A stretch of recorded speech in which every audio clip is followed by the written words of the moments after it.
The 2014 Ontario Strongest Man competition took place on June 21st and 22nd. There was a great turnout with the proceeds going to Big Brothers Big Sisters of Thunder Bay. 2012 and this year's Strongest Man, Luke Scarab, explains how the sport has grown.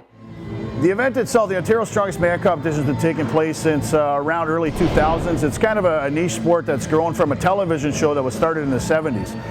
Basically, CBS started a television show of these large burly guys just lifting heavy and awkward objects. They're pressing logs overhead, carrying heavy things, lifting cars, rolling cars, pulling transport trucks. So the sport's kind of continued to evolve to the point now where it's more of a sport. Wouldn't quite say it's an Olympic sport, but it's a lot of fun. More standardized events and different feats of strength. So you've got usually a competition like this, it's almost like a decathlon. These athletes, these large men, are doing 9 events today. You can't just be good at one of them, you have to be good at all 9 to do well. Head referee Chris McDowell explains how his passion for this event started.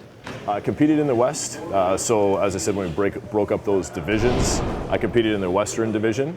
So they bring me in as kind of an impartial ref. I don't have any, nothing affects me on who wins for Ontario.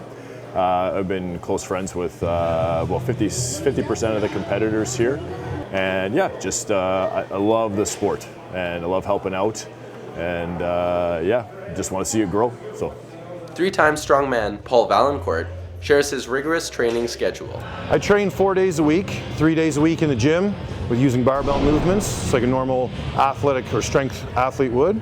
And I do 1 day a week in an events, what I call my events garage, where I have all of the strongman implements where I practice the skills of the sport of strongman. My passion for this event is great. I mean, I don't want to say that it absolutely dominates my life, but to some degree it's a very big part of it. Training is a big part of my life.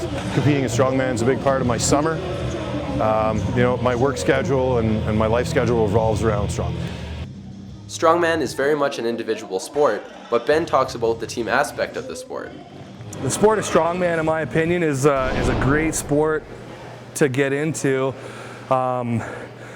You're competing against other guys, but you're also competing mainly against yourself because you want to better your personal best every competition. So, and the camaraderie in the sport is amazing. Guys push you.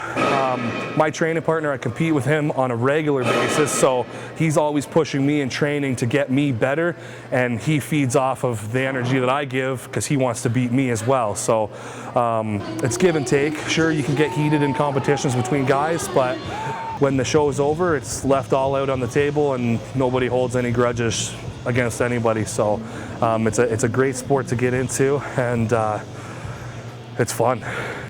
Kyle Reiner talks about how living in Thunder Bay has affected him in the sport of strongman. Surprisingly enough, Thunder Bay has been very supportive. They've helped me a lot. We have some silent sponsors that help us out, provide us with a building to house all our equipment where I train out of, and that's been a huge help.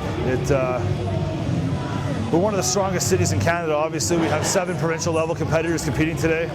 That's more than any other city in Canada, and we're fairly small, so that's a pretty big accomplishment for us.